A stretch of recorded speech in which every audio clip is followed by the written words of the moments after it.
Hello Internet, how you guys doing? It's me, Ricardo. And to be honest, I never really got into the RWBY community. Though I really not got into any fandom. It was less to do with the fact that I didn't really like the shows, because I really did like the movies and shows and the communities itself.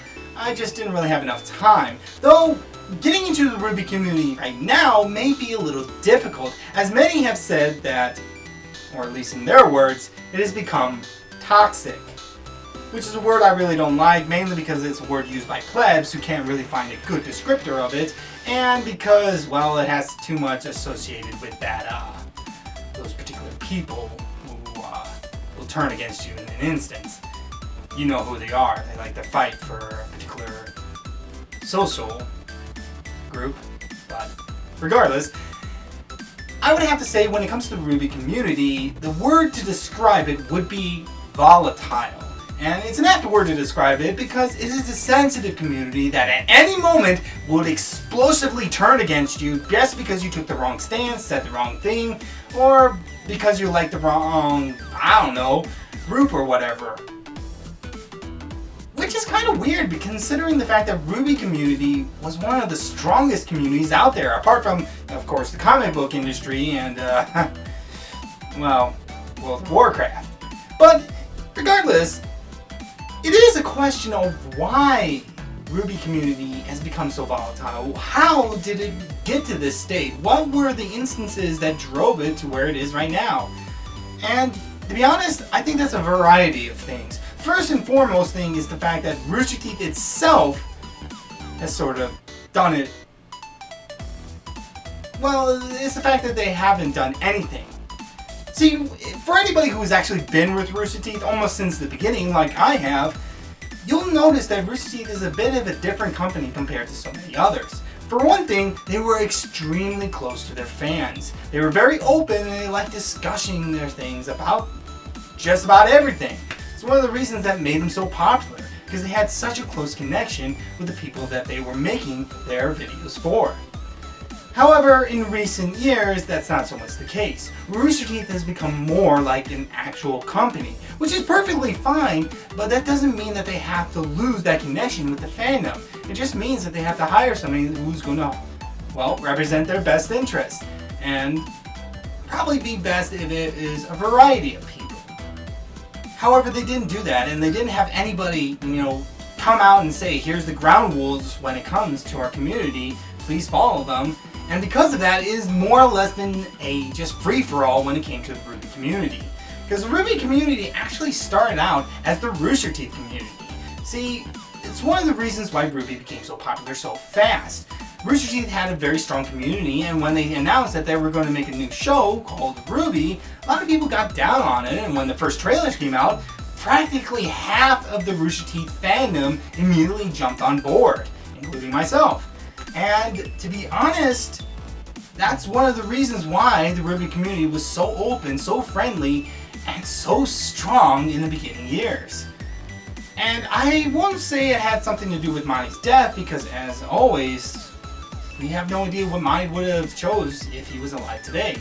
But I will have to say that it has to do with Rooster Teeth becoming what they are right now, where they're more focused on making money than they are on making good content. And that's not to say that making money is bad. Making money is very important when you're a company. You gotta pay all these people. But the problem is that they were more focused on that than they were on pleasing their fans. More focused on, well, keeping their fans. And because of that, the RWBY community has become sort of disorganized. And it hasn't helped that certain aspects have popped up about it that have segregated it even more. I mean, a recent one, of course, as we all know, as I spoke about it, is the voice acting community itself.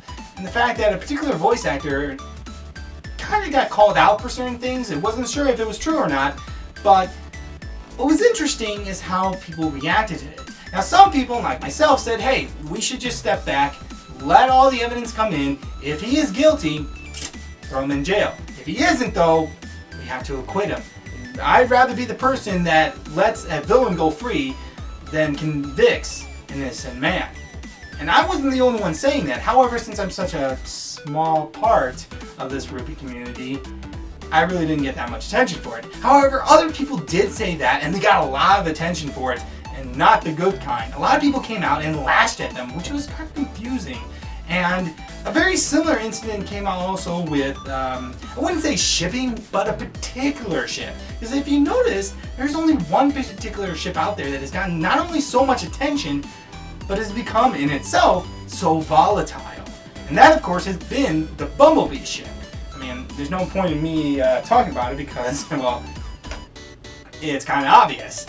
And it was very interesting because a lot of people were saying, well, you know what? It does have some evidence for it, so it may be good, but to be honest, I think we should just, let the writers do whatever. And as the show went on, it seemed, at the very least it seemed, that ship was pretty much gone. It was non-existent anymore.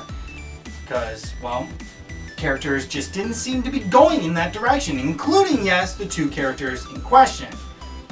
But people merely suggesting that had others in an uproar, which again is a very confusing thing. RWBY community used to be very strong. Why has it gotten like this so suddenly? Well, yes, one thing could be, of course, the political climate right now. It is so segregated and so opposed to each other that they are willing to go against what may be good simply to spite the other. And I'm not taking any sides here because technically that can go for both sides. But that is also triggering into the RWBY community because, as I mentioned, there's a particular group out there that fight for a particular justice, and they have leached into the RWBY community. And I'm not saying that the people are bad, it's their ideas that are bad. They clearly don't really work, and more importantly, they have a tendency to cannibalize themselves, turn against themselves. Just look at the Kick Vic movement, for instance. It is literally turning on itself, and some of the major supporters have become the new enemies now. And it's understandable if you're wondering why. And again, it's one of the reasons that many people have been wondering if it's even worth getting into the RWBY community. And to be honest, I think it is. There are so many good things about it, and I prefer to look on the good things. Well, yes, I have to accept when there are certain bad things. It's easier to just accept the good things. However, those good things are starting to die off. Again, look at shipping. It's become such a controversial topic right now because of one group. Not even the ship itself, just one group that is so supportive of that ship, if I have to put it like that they're willing to go against the show and the writers if they don't get their way. And while one of the reasons for that is, of course, everyone holds strongly to their beliefs. This me included. No matter who you are out there, guess what? You have a bias. And guess what? It isn't going to influence your decisions.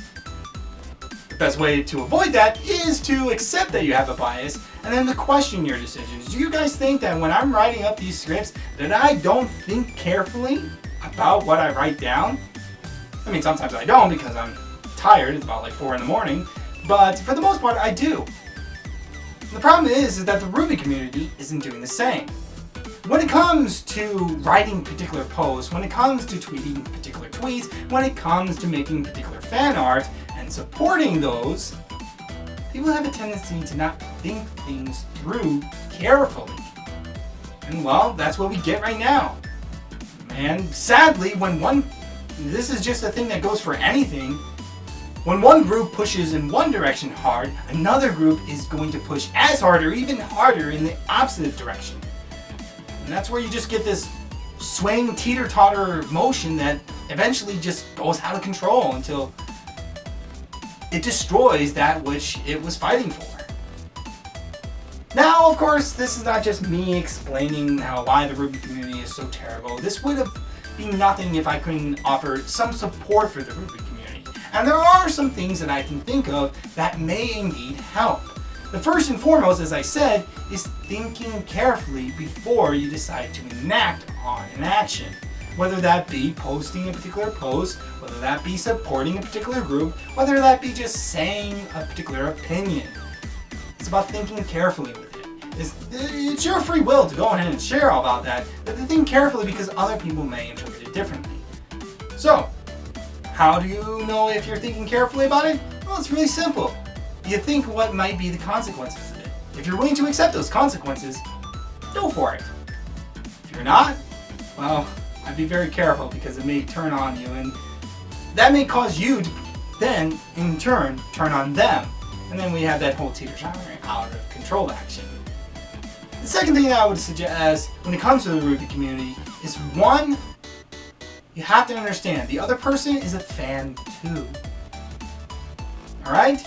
They like this, and maybe not as much as you do, but they certainly do like this. It's why they're in the community.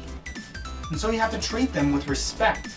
It doesn't always mean that they deserve it, but at the very least, an initial respect is deserved.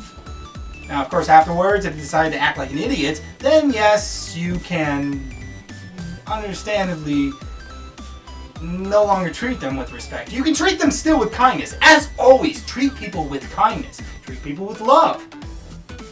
But the weight of their words may decrease if they decide to start screaming and yelling and calling you all sorts of names. Which is the main point of this second point, is that be kind to your fellow fan. Alright? It's how we are able to come together. It doesn't always mean that we compromise by you coming to my side. Sometimes it means compromising as in we agree to disagree.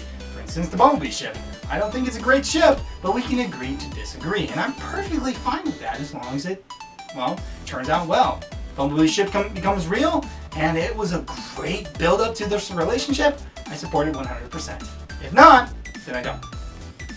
Now, the third thing is a bit more, I would have to say, a harder thing. And that is to be patient.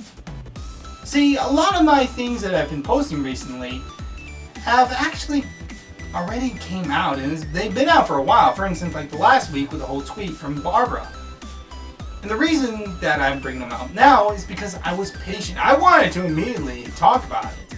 I knew that it probably wasn't the best thing because, well, in time we're able to reevaluate it better. And to be honest, that's what I've done with the RWBY community.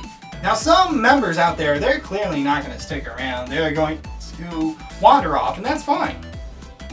But others, people who are really fans, that is to say, they care more about the story in the show than they even care about the writers.